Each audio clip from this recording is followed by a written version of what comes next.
La République vous a tout enlevé. Et elle vous a fait croire par un récit savamment orchestré que la beauté n'a jamais existé. Que la beauté... Et vous avez oublié la couleur, le goût et le parfum de la beauté. Et moi, je vous le dis parce que je suis sorti de ça, la beauté existe. La beauté existe. J'étais à Reims il n'y a pas longtemps, je peux vous garantir que la beauté existe. C'était sublime. C'était sublime. Je suis retourné voir cette cathédrale magnifique. J'étais avec ma compagne magnifique. On marchait dans des rues magnifiques.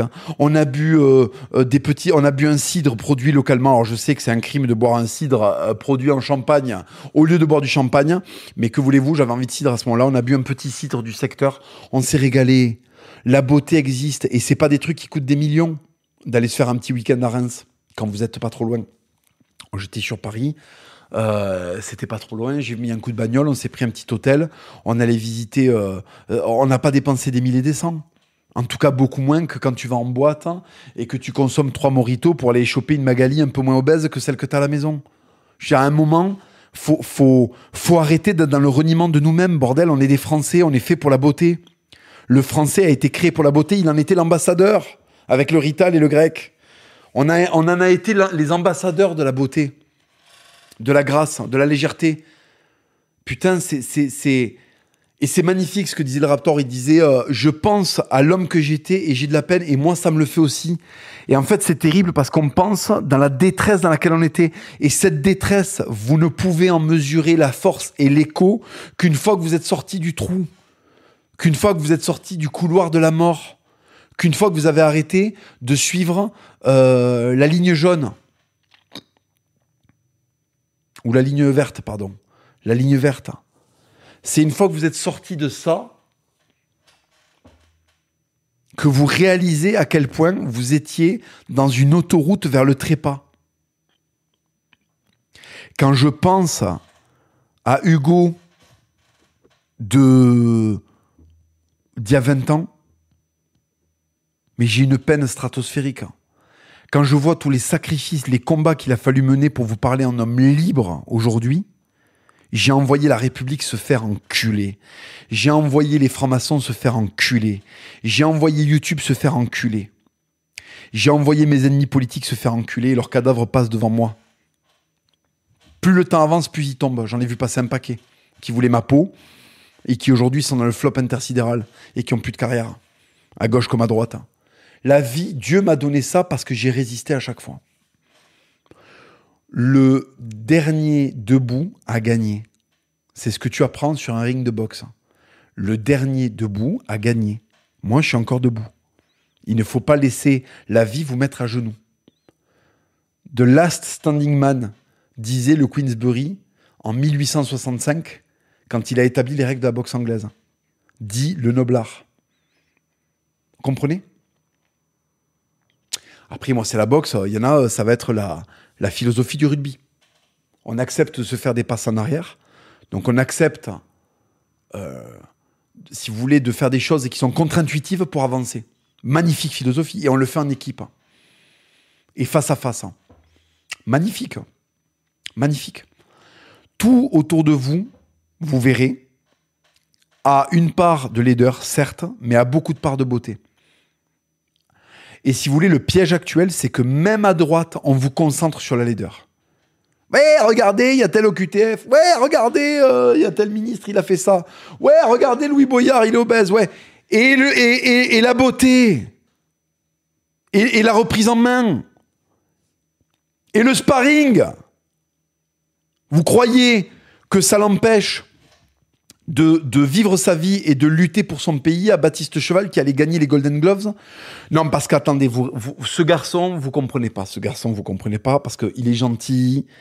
Vous mesurez pas. Je vais expliquer un truc sur Baptiste Cheval. C'est quelqu'un que je prends très souvent en exemple parce que, si vous voulez, on est tout le temps en train de chercher des chevaliers dans le passé. Vous voyez, on est là, Bayard, putain, Bayard génial, putain, comment il s'appelle, Godefroy de Bouillon, génial, putain, Guillaume le Conquérant, génial. Je vais vous expliquer un truc.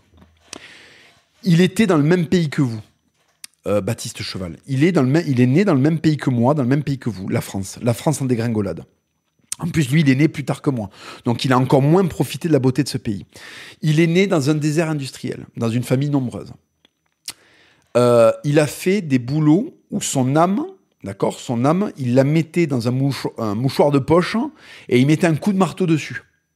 Parce que quand vous êtes un boxeur, que vous aimez la boxe, je vous garantis que mettre je sais plus exactement ce qu'il faisait à l'usine, mais si vous voulez mouler des faisselles aussi bonnes soient-elles, hein, parce qu'on est en Normandie, donc c'est un régal, mais aussi bonnes soient-elles, mouler des faisselles quand on rêve, c'est d'être boxeur.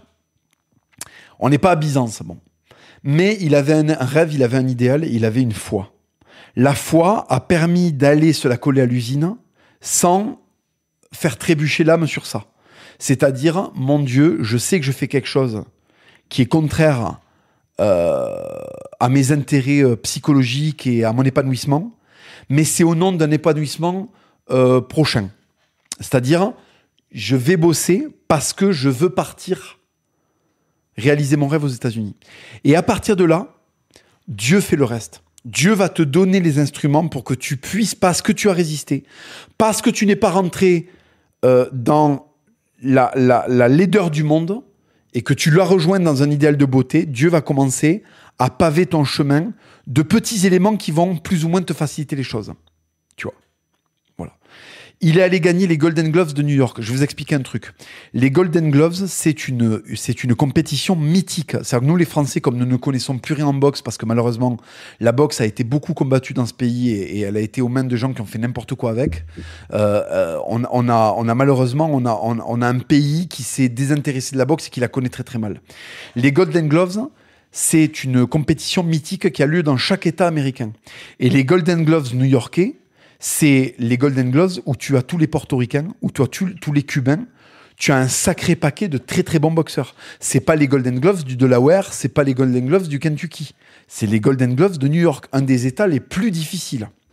Tu as la Californie, tu as Miami où tu as tous les Cubains, et puis tu as le Golden Gloves à New York. Regardez un petit peu. Baptiste Cheval, il a fait une compétition. À l'époque, j'avais remarqué, puisque j'ai été en fait arbitre de... En fait, je faisais le time sur un de ces combats de boxe, parce que c'était organisé par mon club à Toulouse.